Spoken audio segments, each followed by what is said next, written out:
Hello, everybody, and welcome to the War Room. This one is for Overeem against Sakai. I've got another bit of kit, a new bit of kit again, so you'll have to bear with me. But obviously, a lot of you missed the drawing on the screen from inside the octagon, so I'm trying to replicate that for you guys now. We've got the videos in the screen. That was a step forward. Now I can actually draw on stuff as well. So bear with me, because these things aren't easy to work with. Okay. Sakai against Overeem. Let me get Ufc Stats up first. Experience is going to be the word you're going to be sick of me saying in this episode. Overeem has got so much experience in comparison to Sakai, and not just in MMA, but in MMA alone, Overeem's record is 46-18-0 with one no contest. That's a ridiculous amount of fights, a ridiculous amount of experience.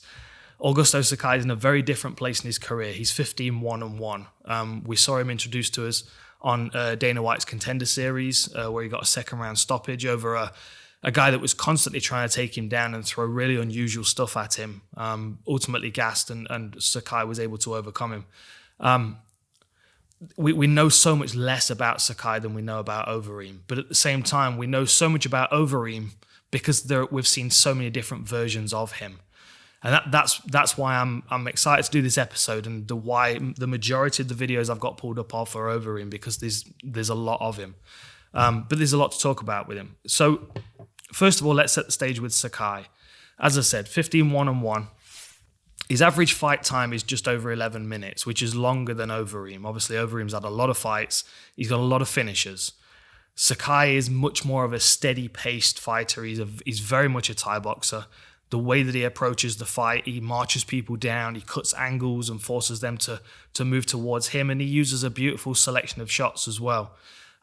So he's on a 6-fight win streak. He started Muay Thai when he was 14, then picked up Brazilian Jiu-Jitsu at 21. He's 29 now, so he's had about 8 years of Brazilian Jiu-Jitsu as well, and he is a brown belt. There are no submissions on his record. There are no sub-attempts in the UFC from him either. So although he's got that, and although we saw him use good takedown defense in his Dana White's Contender Series fight, we don't really know where his ground game's at. That is something that I would expect Overeem to test. The reason I expect Overeem to test that is because since losing to Curtis Blades, he's been training with Curtis Blades and his team, and I feel like he's added a lot of those facets to his game that he felt were effective against him in that fight. I mean, we saw him come back from a rough first round against Walt Harris. We'll get into that in a second. When we talk about Overeem, though, so Sakai started Muay Thai when he was 14. This is around the same time that Overeem was making his heavyweight debut. And I've pulled this fight up because it always stuck out in my mind, because we always talk about Overeem's knees. Overeem's got excellent knees, probably the best in the heavyweight division. But obviously in Pride, there's a different usage of the knees. So this is Overeem's this is Overeem's heavyweight debut in Pride. This was 2006, Pride 31. And what we see of him here is a really good ground game, pinning a bigger, stronger individual. And this was when Overeem was smaller as well. I mean, this is him looking like a 20-something-year-old. But watch the way he spreads his base against Sergey Haratonov. And the old school will remember Haratonov was a monster. He had good takedown defense, he had good wrestling, but he was a striker, a really dangerous striker. So the fact that Overeem had come into this heavyweight debut deciding he wants to close distance really kind of spoke volumes about Overeem as a martial artist, and also different facets to his game. This is the point where it gets stopped here. I mean, the reason I added this in, obviously, it's quite a clear finish. It's quite an obvious thing to what he's doing, but it shows an awareness of knee strikes, even in a range where most people don't train them. Like, you can't train these in the gym unless you've got a coach that's holding a pad where Haratonov's hand is. But watch what he's doing with his... Right, let me test this drawing thing. So this is Overeem's arm here. Watch how he's pinning. He's putting pressure onto the back of Sergey Haratonov's head here to keep his head where it is. So when these knees start to land, there's nothing that Haratonov can do about it. Like, he's pinning his head there, but you can see he also can't get his hand fully in front of his face because Overeem's bicep is in the way. It's a beautiful little trick that he's using, but there are so many situations in Overeem's fights where you can see him pinning body parts, making people vulnerable to things when they know it's coming. I'm going to jump around. I've actually tried to plan this show, the truth is, but I couldn't because I couldn't decide which way I was going to do it. So I'm just going to do it however I feel. This is the other one that stuck out in my mind. Poor old Frank. I'm sorry, Frank. I know that. I'm sure these knees haunt you to this day. But watch the way that Overeem. So this is Overeem a few years later. He's fighting Frank Mir in the UFC. Frank, obviously one of the best heavyweights of all time, former champion, an excellent submission wrestler, but also a great striker. Really developed in his striking. This is more what I expect Overeem to do, and this is where I think he's going to start using knees against Sakai. Look at the beautiful clinch work that he has here. Now, Frank Mir knows what's happening. Frank Mir chases a guillotine here to try and pull Overeem's head down. Watch this. The arm goes around the back of the neck. He's trying to pull Overeem's head down here to try and guillotine him. And the reason Overeem is driving his head in this direction is to make sure his posture's not broken. He's very, very aware in all of these ranges. And guillotines was one of his submissions as well. So knees to the body coupled with guillotines is a nice combination. So watch this knee that he lands on Frank here. And this, again, it shows head position, it shows body position, it shows understanding of the clinch. So here we go. We have an underhook here, and we have head pressure going into Frank Mir's head here. So Frank's kind of tied up in a bad position here. But what Overeem does is he allows him to get his head to the opposite side. And you'll see Overeem do this because he pulls the other underhook in first. This other underhook's come in here. And then Frank's going to switch his head to the opposite side. But then watch how Overeem brings his body down, brings his knee up. I mean, that's serious flexibility for a heavyweight.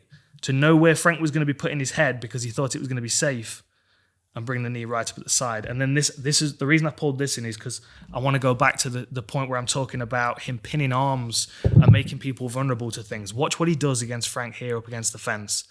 So Frank's trying to scramble, trying to turn into him. He's landed a couple of elbows here and Frank's braced. Frank's now controlling this hand here. Watch what Overeem does here. This is beautiful and kind of brutal as well. So he's going to grab the wrist and he's going to put it above his head. Now you can see Frank Mir's head's exposed. His face is exposed. And Overeem's whole body is driving down in this direction, which is transferring into this arm. Frank is in a very vulnerable position here. He's not only working against Overeem, but gravity is against him as well. So what Overeem then starts to do here, watch how he brings this other elbow in. Uses his head position just to hold that shoulder pinned for a moment, just to readjust his grip. I mean, this is experience at the best. I know this is a bit of an Overeem celebration to start with, but he's worth celebrating. Wrist control, uses his head to pin.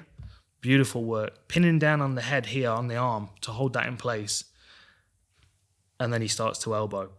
Bang, short elbow on the inside with the wrist control. Nothing again that Frank can do about it. Like he's trying to defend with the other arm, but he's tied up in all kinds of knots here, and he's got Overeem on top of him, who's got some of the best strikes in the game. And I've said this before, if you're a good striker on the feet, as soon as you hit the floor, if you understand how to control grips, you're a good striker on the floor as well, because you see the same targets, the same opportunities. You understand what's within reach and what's out of reach. I mean, this is really a fantastic performance from Overeem, and Frank Mir does a hell of a job to get back to his feet. Overeem's knees, I think, are going to be a key in this one. Let's just jump over to Sakai, just so you've got his style in your brain. So this is his UFC debut against Chase Sherman. Chase Sherman's got one preset. He's a kickboxer and he walks forward. He's got no real other facet to his game, which made this quite an easy fight for Sakai, even though it took him to the third round to get the finish. What he did in the earlier rounds was he kept Chase Sherman at a distance with his teeth, with his front kick, jabbing him to the legs, jabbing him to the body, and constantly changed his angle, forced Sherman to keep walking onto things. It made him look very reckless. It made Sakai look like he had really, really good footwork. But at this point in the fight, now Chase Sherman has got nothing left. He's been worn down with those kicks to the body. That was him just glancing up at the clock there. Oh dear, that's never a good thing to see. He's tired, he's worn out. Everything that he's tried is not working. Like, he's not really done anything at all that hurts Sakai. And you can now start to see in this last half a round, Sakai starts to get really comfortable. But he's been very patient all the way through. He actually calls him on there. That was a very sly little call on, little wiggle of the fingers. Like, he's playing the game and he knows that Chase Sherman's going to keep walking forward. this is not a version that he's going to get from Overeem. Overeem's not going to do this to him. There might be some moments where they're clinched up against the fence here. There might be some of this opportunity where they're both going to be throwing knees. But in my opinion, although Sakai loves knees, staying out of the clinch against Overeem is suggestible. Because I think his long-range work, his kicks, his long-range punches, his teeps to the body is going to be something that can potentially cause Overeem problems and keep him at bay for a while. What we see from Overeem a lot of the time is that he takes his time. He's very unusual. He's very awkward in the way he switches his stance. And this wasn't always the case. He was a little bit like this in K1. But since he came over to the UFC, there's definitely been an adaptation to his game, which is only a result of experience. So you can see Sakai here is doing great work on the inside against Chase Sherman. It's actually a knee to the body that hurts him. But Chase Sherman can take so much punishment. It was smart of Sakai to not completely empty his gas tank in this one. Just you can see Sherman's got nothing left other than the intention of pushing forward. He didn't defend that at all. He just kind of fell. There was no scramble back to his feet there either. And then he starts landing a few elbows. And this is where Sakai's ground game comes into play. He is good at spreading his weight. He is good at controlling people as they move around on the floor and land strikes here. He even threatens for the Americana for a moment here. Because Chase Sherman kind of puts it in the position for it. It's like, just please get me out of here. But there's a moment here where you can see Chase Sherman turn away and Sakai holds him in position, which is, it shows some of his experience. Sherman here's just got nothing left. So he sits across the head. He's looking for a Kimura position here, but then switches back across the opposite side. Lands a few shots here. Now, this is the point. Just like we see Overeem using different methods to pin people and hold people in position, that's what Sakai is doing here. So he moves his body weight almost entirely to the back side of Chase Sherman. And the reason he's doing that is because he's planted an anchor. This arm here is pulling into the midsection of Chase Sherman. It's acting as an anchor. So then for him to pull his body weight, see how far away this foot spread as well. For him to be able to spread his entire body weight, but then pull Chase Sherman in with that elbow, it holds him in this position. Chase Sherman, let me just see if I can change the color here. Chase Sherman's trying to turn this way. He's trying to turn over. He does not want to be in this position anymore. It's quite clear. But what we're seeing from Sakai is this arm in here. It's pinning him in the midsection. So there's nothing that Chase Sherman can do to turn away from it. And then he just continues unloading.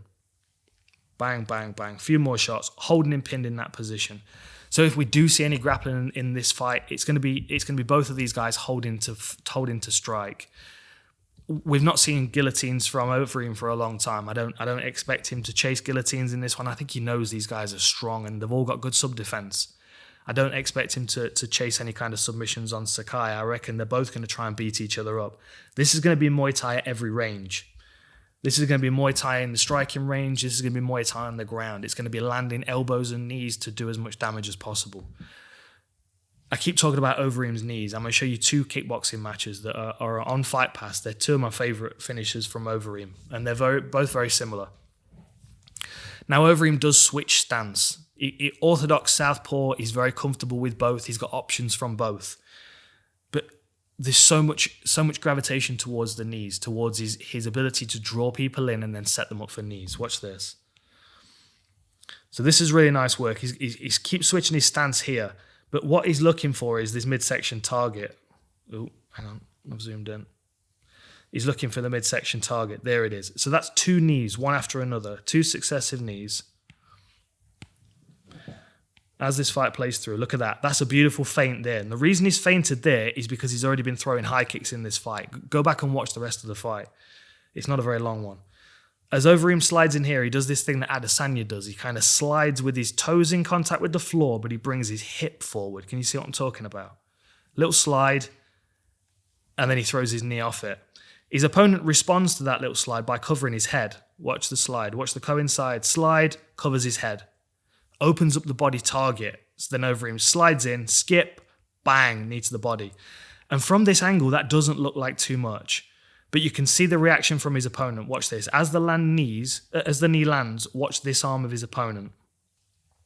He pulls it back tight to his ribs. Oh, there. You can see it's hurt. You can see he's pulled that into his body. And then Overeem switches his knee, bang, just draws it back to get one good wind up. One, in with the second one, straight through the guard. And that guy's done. I mean, he's done for a good while. Like, they continue talking about the fight and celebrating, and he's still smelling the canvas. And then there's another one which is very similar. It's a similar finish, but it's there's a difference in it because he moves his opponent around. Watch this inside low kick as well. Oh, both these guys are going to chop the hell out of their legs. Okay. The other thing as well, Overeem does a lot of this kind of covering up. He's quite happy to just cover up. He's quite happy to... He did it in the Rosenstrike fight. I know he lost that one in the end, but in my opinion, he was winning until he lost that fight. He covers up. He allows you to attack him against the fence. He did it against JDS. He does it a lot of the time. This is beautiful. He did it a lot of the time against JDS. He did it a lot of the time against Rosenstrike. He'll back up to the fence and cover and watch you through his guard while you throw your strikes. Now, for whatever reason, Rosenstrike was just kind of throwing head and body. JDS was doing the same thing. When Overeem stands against the fence here, someone like Sakai might be able to see new targets. Knees to the midsection, kicks to the inside, outsides of the legs. I don't know. There's a lot more target options there than people are making the most of when Overeem's there, and he just covers very well. And I think it's a little unnerving because when he backs up against the fence and he is just covering, they can see him watching through his guard. That they know he's planning something, and because of the experience that he's got, because of the amount of finishes that he's got, they're not really necessarily thinking about their own attack because they're aware he's allowing them to do it. So then they become a little bit questioning. They don't quite throw all the power into their shots because they're, half of their brain's thinking about what's coming back. They're going bang, bang, bang, bang. No, I'll get out of here. Trust me, it happens a few times. JDS and Rosenstrike, they both throw a few strikes and then they get a bit unnerved with the fact nothing's coming back and they move away. I think Overeem's confident in his guard. He's confident that he can stand in the pocket and cover his major targets, but he's also confident he can come back from a hell of a beating as well. I mean, we can talk about that at length, but there's a lot of times when Overeem's been losing and he's won the fight. He was winning the Stipe fight until he lost it. He was winning the Rosenstrike fight until he lost it. These fights can change in a second, but for the most part, Overeem's very good at keeping himself safe. Right, watch this. So this is, again, it's the feints again. It's beautiful work from Overeem. Now he blocks the kick and he's going to cover distance here, but he's caught the kick. You can see this here. He's got a good hook on that kick. So if Sakai is throwing kicks to Overeem, this is something else he has to consider. Sakai is excellent with low kicks. Overeem will take a couple of low kicks, then he'll punish you for it. I'll come back to that. Just watch this combination that he does with this. So he catches this kick.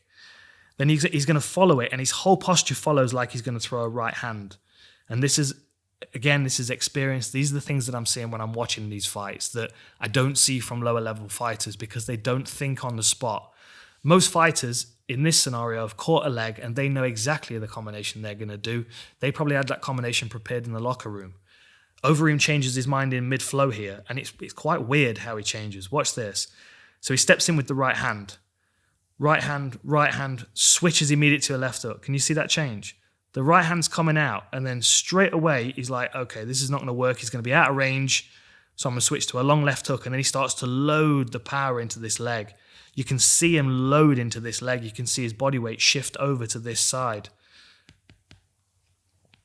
Shift, bang, long left hook. Catches him right on the forehead, snaps his head back, and then he's into a clinch. There's going to be a lot of segues into the clinch for Overeem in this one. I think he's going to feel confident against Sakai. I also think he's going to look at Sakai's midsection and think that's a good target for knees. So watch this beautiful work here. He's pushing him away. This guy's been stung with a left hook, so he's now trying to keep hold of Overeem while Overeem knees him in the midsection. Same situation again. Hurt them to the body, bang. Now this guy's hurt. He brings his arm back. Arms back again. We see this so many times. Watch out for it in this fight because if Sakai gets hurt, it's an automatic response. He'll do the same thing. The arm gets pulled in, but then because this guy's circling, Overeem circles with him, and then he switches his hands to the head, and this is a beautiful knockout. Switch, bang, opposite knee. And this guy falls. Done. It's a beautiful knockout. So knees is a big theme for Overeem. What was I talking about a moment ago? It's escaped me. Okay. So what have we covered? We've covered Chase Sherman. We've covered Overeem's heavyweight debut and his kickboxing prowess, his ability to use knees in MMA and in kickboxing and to be able to finish a lot of fights with it. After Sakai had fought Chase Sherman, he went on to fight Andrei Arlovski. I've not pulled any clips from this fight. You can go and watch it yourself if you want. It's quite a slow-paced one. It's quite a tactical fight. What I will say, though, is that Sakai seemed a little more reckless in that one than he did in the Chase Sherman one. I don't know whether that was because he was fighting Overeem and he knows that Overeem's been knocked out a couple of times. He might be able to make the most of that. But he seemed to be more following Overeem than he was in the Chase Sherman fight. In the Sherman fight, he was leading the footwork. Against Arlovski, he tended to be following a little more. And what's interesting is that he went the distance with Arlovski. He also went the distance with Blagoy Ivanov as well, who's an older veteran fighter. I don't know whether sometimes with these veterans, he maybe gives them a little too much room to work, or maybe he doesn't fight to his full capability. Because when he fought Marcin Tybura, this is his most impressive win in the UFC.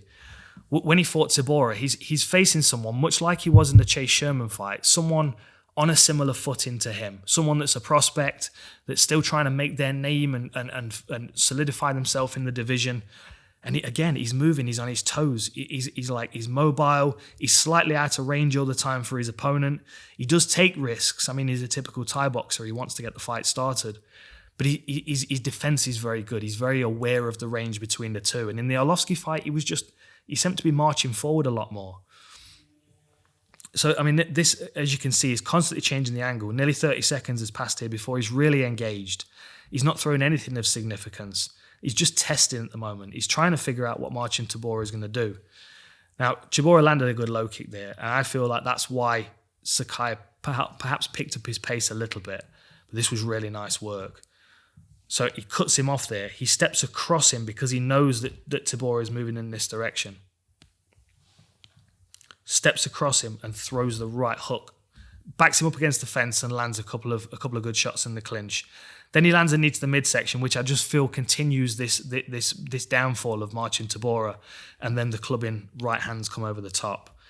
And this, I feel, is something that's going to be useful against Arlovski against Overeem, because we have seen Overeem hurt. We have seen him dropped. We saw it happen in the Walt Harris fight. You know, he is able to come back if you allow him to. And the reason he came back into the Walt Harris fight is because Harris started to slow down and Overeem was able to reverse the position. In this circumstance here, he's done it a few times. He finds a good spot and then he just keeps hammering the same shot over and over again. And the variety of shots that he's choosing here, let's just use slow-mo. The variety of shots that he's using here, in fact, let me get to the replay. The variety of shots that he's using is really what's key here, because he comes over the top, bang, hits Marcin Tybura with that nasty big shot, buckles his legs. You can immediately see his legs are going here. Right, back to against the fence. Now, Sakai's going to close him down, and he's going to start landing that right hand. And it comes up underneath to start with, just kind of glances off his arm, doesn't really land very cleanly on that one. Let's get back to where that point is. Because we see the finish, we see the flurry. Here we go. Bang, bang. And then he realizes that the arm's in the way, and then he switches, comes over the top. Over the top. But even though Tybura, you can see the elbows in the way here, even though Tybura's raised his guard, watch the direction that Sakai starts now coming down with these punches. Bang. Right over the top. Cracking him right into the temple, right on the temple. It's why his legs go. It just takes your equilibrium away. It's the same when you see guys using those Travis Brown elbows up against the fence, right into the temple spot. It takes your equilibrium away. It just switches your brain off. So being aggressive in this fight is going to be key. Not emptying his gas tank is also going to be key, and reading Overeem is going to be very difficult. Honestly, my thought is that this is Overeem's fight to lose. The times that we've seen Overeem lose, it's because he's been cracked with a huge punch. I expect... Okay. I mean, I've got loads more Overeem we can keep watching. Same thing again here with Oleinik. Like, he just allows Oleinik to work, and this is the thing that Sakai can't do. He can't chase Sherman it. He can't just keep moving forward.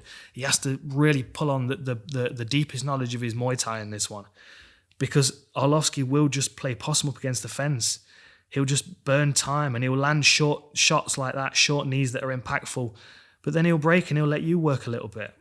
Like he's a very, very wily veteran, knows when to turn the fight on his opponent. I mean, it just continues on, and it's all clinch work, but this is all Olenek feeling like this is 50-50, and this is all Overeem just cruising. He's just cruising. But then when he decides it's time to go, bang. Beautiful shots. Let's just play this through. Bang. Look at that. Look how he comes around the side, same as the Frank Mir knee. Because he knows this guard's here. He knows this is going to be in his way. So coming straight up from the center, he's going to do nothing. It's going to hit arm. Comes around. Look at that. I mean, that hip dexterity, bang, right into the side of the head. You're not going to get much better than that. He does it again a second time, and see how he releases his arm. So his arm's here at the moment. This is what's blocking him at the moment. He doesn't want to get tangled up in Olenek's arm, but at the same time, he doesn't want to knee his own arm. So as the knee comes up, moves his hand out of the way, goes straight back to the grip. Lovely work. Really, really nice work. Let's talk about the Walt Harris fight very quickly, because this is where we see a progression in his skill set. So early on in this fight, we saw him get hurt, and we've seen this a few times. We've seen him get caught, clipped, damaged, looks like he's out of the fight, and he's just able to cling on. He's able to cling on long enough for experience to take over. Now, Walt Harris, we all remember the pressures going into this fight. There was a weird energy when Overeem won, because it was like, oh, Overeem won. What kind of wasn't supposed to happen? It's weird. It was a really odd fight, and I felt kind of bad for Overeem being put in this circumstance. But Walt Harris here sees the fight, is right there for him. Overeem's covered up, he's bloodied, he's hurt. He knows the referee's keeping a good eye on him, but Overeem is chasing. He's constantly trying to work. He's trying to find himself a beautiful sit out there, finds himself in a better position, but all through tenacity and scrambling. Sit out, beautiful work, pops his head up, comes around, scrambles. But at this point here, Walt Harris has had the adrenaline dump. He felt like the fight was already finished. All of that preparation, all of that tension coming into the fight, all of that emotion that was hanging on it. He's already done this to Overeem 2 minutes into the fight, and the fight was almost there. But you can now see how laboured Walt Harris is. You can see how tired he is. He just doesn't look like he's got that same kind of pep anymore. And again, Overeem, he'll just back up and cover. He'll back up and cover. But lovely little trip there. And then that's the beginning of the end. I mean, Walt Harris makes it towards the end of the fight, but Overeem just ties him up. Look at that wrist control there. If that wasn't there, Walt Harris's eyes, look, you can see Walt Harris's eyes. He knows where he's going. He also knows that this arm's under his neck here. So Walt Harris, as he's going in this direction, he wants this arm. He wants this arm here. He wants to take that arm and plant that on the floor there to stop himself. Overeem's tied it up. He's taken that option away. So as he lands right on his shoulder, and Overeem continues to chase. I mean, Walt Harris does a great job of scrambling, but look at his face. Thought the fight was done, and he's got more than half a round here, and he just gets stuck in this position. He just gets pinned here, he gets beaten up. It goes into the second round, and Overeem's doing the same thing again. We're almost on the floor immediately, but Walt Harris, you can already see, is like lactic acid in his body. He's tired, he's worn out. And now Overeem's moving again in front of him. He's lively again. He's slipping punches again. Overeem's you can't count him out ever. We know what happens here. He gets the back, he takes the back, he ground and pounds, and he gets the finish. Really nice work. Again, Overeem, this is what I feel like he's benefited from training with Curtis Blades. This is where I feel like and this is why this is a bit more of a celebration episode of Overeem. There are so few fighters that get to this stage in their career at his age, with the amount of fights that he's had, and they're still going, I could be better there. He beat me in this range. Let me go and train with that guy. Let me go and do that to him. Let me go and learn how he does that to other people because he did it to me. That studious mindset is what has kept him at the top of the game for so long. I mean, we don't need to see the rest of this finish. You remember it. I'll just put this on while I'm talking. Just as far as the stats go, I mean, strikes landed per minute, Augusto Sakai is higher, but his striking accuracy is lower. He also absorbs more strikes per minute, and his defense is lower. So all of those stats lean towards Overeem. Like, Overeem doesn't throw shots when he doesn't need to. Like, I mean, this is a perfect example. The reason I put this one on is just because of how he counters this low kick. I expect him to be up against low kicks in this one. I expect Sakai to come out, Give him the respect he deserves, but at the same time, stick with the tools that you know works well for him. The teep works well to both stances, so it doesn't matter whether Overeem's southpaw or orthodox. He can still use that teep to the midsection. He can still work the low kicks, but he can't get too confident throwing low kicks because Overeem's got great counters. So he has to set them up. He has to vary his attack. Teep, hand strike, low kick, feinter, low kick, hand strike, teep. Constantly vary the range. He's got good body kicks as well. The danger when you're fighting someone like Overeem, though, is everything that you throw can be used against you. And that's where Sakai needs to learn quickly and on the job in this fight, because he might be throwing things at Overeem's already got preparations for. This fight here, it starts off, Mark Hunt lands a good low kick straight off. Bang, low kick. Overeem reacts to it like it hurts him. Oh, hurt. And then he moves around a little bit, and then Mark Hunt throws another one. But Overeem checks it, kind of lazily checks this one. There we go. Kind of lazily checks it. Doesn't punish Mark Hunt for this in any way. When he checks it, when he lifts his leg up, like watch how his leg folds underneath him. That's not a check low kick. That leg wants to be stiff, solid. It wants to stay in that position and meet the shin. So it's kind of a lazy low kick. It's not enough to discourage Mark Hunt, especially Mark Hunt, from throwing low kicks. And again, he kind of reacts a little bit to it. But then the next time Mark Hunt throws a low kick, he gets punished seriously for it. Not only does he open up his shin, but he also takes a right hand for it as well. Like you can see Mark Hunt now, he's thrown 2 low kicks. They both worked out well for him. This one doesn't so much. Throws the low kick, Overeem throws the right hand. Now it just glances off the top of Mark Hunt's head, but the damage that's done to Mark Hunt's leg is what really stands out. And this is because Overeem checked it with his, look at that. You can see the blood on Mark Hunt's leg there. That's because Overeem checked it with his knee. Look at that. I mean, that was a mess. There was even a conversation about it in the corner because they ended up putting grease on it and stuff. It was a weird scenario. But, like, punished him for that low kick. And then we didn't really see Mark Hunt throwing more low kicks throughout this fight. What we saw then is Overeem start to draw Mark Hunt in, and Mark Hunt start to look a little bit like he didn't really know what he was going to do. He started to get tied up against the fence a lot more, which is then where Mark Hunt starts to take some knees to the midsection. And Overeem, again, he's playing. He's driving his head in. He's messing with your hands. He's leaning on you. He knows Mark Hunt's tired at this point. Good head position here. Always use his head position to open up body shots. Like looks at his target, checks where his target is. Then he starts throwing knees to the body. But look at this. This is all stalling and tiring stuff for Mark Hunt. Exactly what you would expect from a veteran like Overeem. And then let's just skip towards the end of the fight, because Mark Hunt's a tough individual. He's very, very durable. Was this the first time he was stopped? Second time he was stopped? It was one of the first times Mark Hunt had ever been stopped. And this was again Overeem. Look, he's replicating it. He's tying his wrist up against him in the fence here. So Mark Hunt's constantly trying to get that, but he's also leaning his body weight into him. So there's no space for Mark Hunt to move. And as it progresses, beautiful head position again.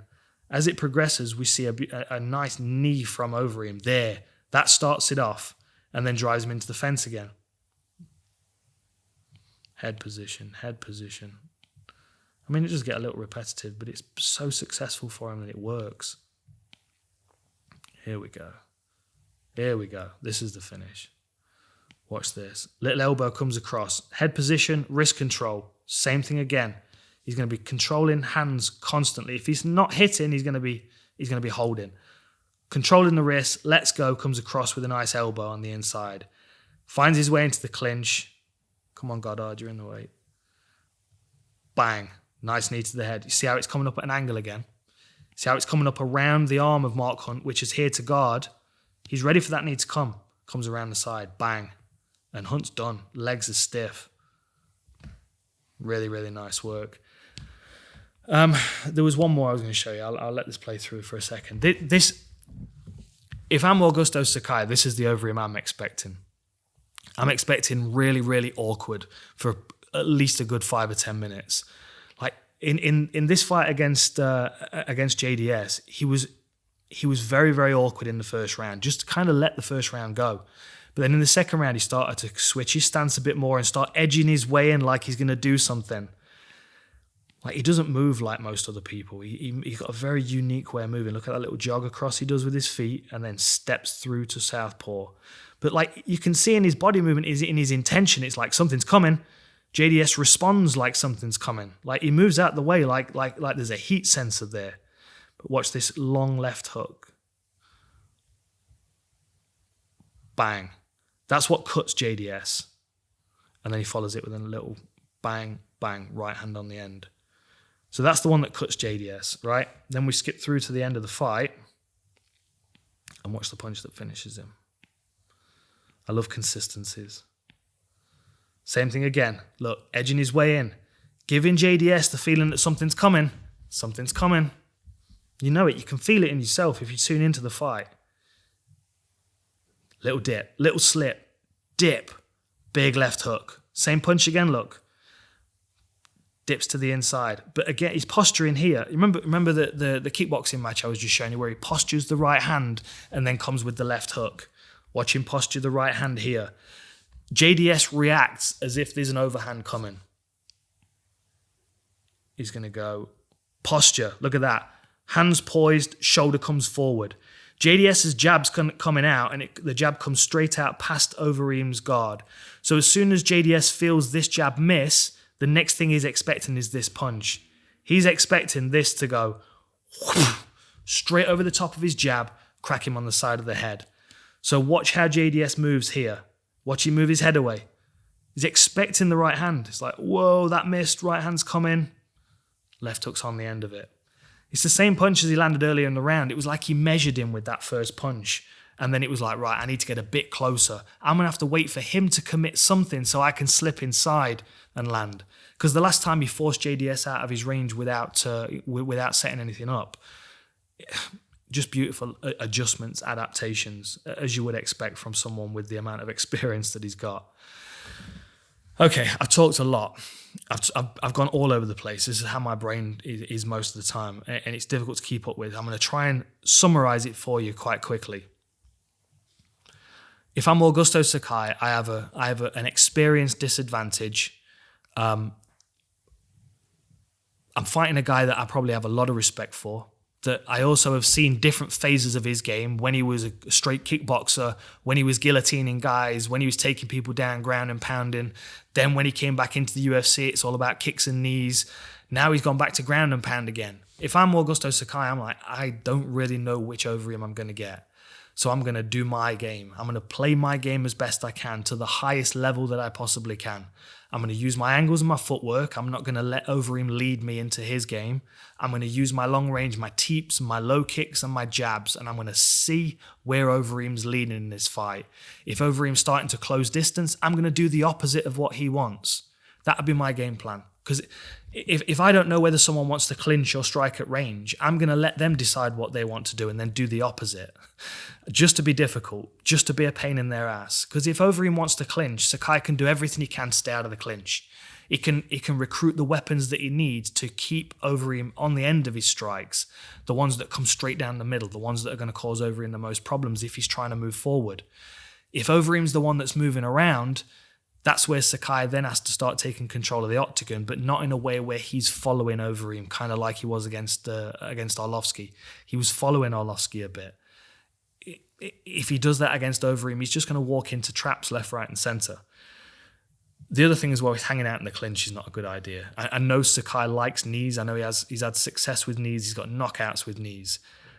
I just don't know if there's anybody in the heavyweight division, maybe even in mixed martial arts, that can compare with Overeem and his ability to deliver knees to knock out. Like, get on Fight Pass, go into his old career, his K1 days. He's got some amazing fights, taking out the likes of Peter Ertz, amazing fighters. Overeem's career, although it's ebbed and flowed, he's always been moving in an upward trajectory. He's always had stumbles, but then overcome the stumble. He's made himself better. He's improved from it. Overeem might not only be one of the most experienced guys on the planet, he might be one of the best, most proficient MMA fighters on the planet. And Augusto Sakai at 17 fights with, a couple of close decisions in the UFC so far. He's not blasting guys out of the water. He doesn't have Ngannou kind of power to bring to the table here. Like, Rosenstrike was allowing the fight to play out a little bit because he always knows he's got that nuclear weapon that he can uncork. I don't think Sakai's got that option. Although he's got finishes, he's not a huge puncher. He's not a huge kicker. It's the accumulation of strikes that does the damage. There are times when Overeem allows the fight to kind of cruise away from him until he claws it back with a victory. In this fight, he can just allow Sakai to walk him down and win the fight if he's looking for that perfect shot. But the new Overeem, I just don't think he's like that. I think he's going to try and win the rounds as they go. He's going to try and be as impactful as he can without putting himself at too much risk. He's had a couple of big warning shots recently. The last one against Walt Harris, and especially the one against Rosenstrike. That fight was there. That fight was right there. 10 more seconds of him standing on his feet and he got that decision in the bag. I don't think he's going to have quite as much concern with Augusto Sakai. I don't think there's quite as much risk fighting Augusto Sakai. It doesn't mean Overeem's going to respect him any less because he's been in this division for a long time. He knows what heavyweights can do when they land. As far as the stats go, as I said, the striking stats are all leaning towards Overeem, leaning towards the fact that he does less and is more effective with it. Hardly any takedowns for Sakai. It's much more foot sweeps and trips like he did against Sherman. I mean, that is literally what they're counting here. His takedown defense is 83%, and we did see that in the Contender Series. He was good at hustling out of the clinch and getting away from the guy. But that was because it was quite clear what that guy wanted to do. He needs to hustle like that against Overeem if Overeem's trying to grapple with him. Because if he gets tied up in that clinch, knees, elbows, and takedowns are going to be a problem for him. He needs to be a Thai boxer in this one. And again, no submissions on his record, even though he's a brown belt. If any submissions are going to be seen here, it's going to be Overeem. But I just don't see it. I think he knows that he can do more damage with elbows and punches, and probably won't waste his time doing it. He'll beat the fight out of him. Both these guys, they think like Thai boxers. They think damage first. I think that's everything. I think I've covered everything. Enjoy the fights. See you next time.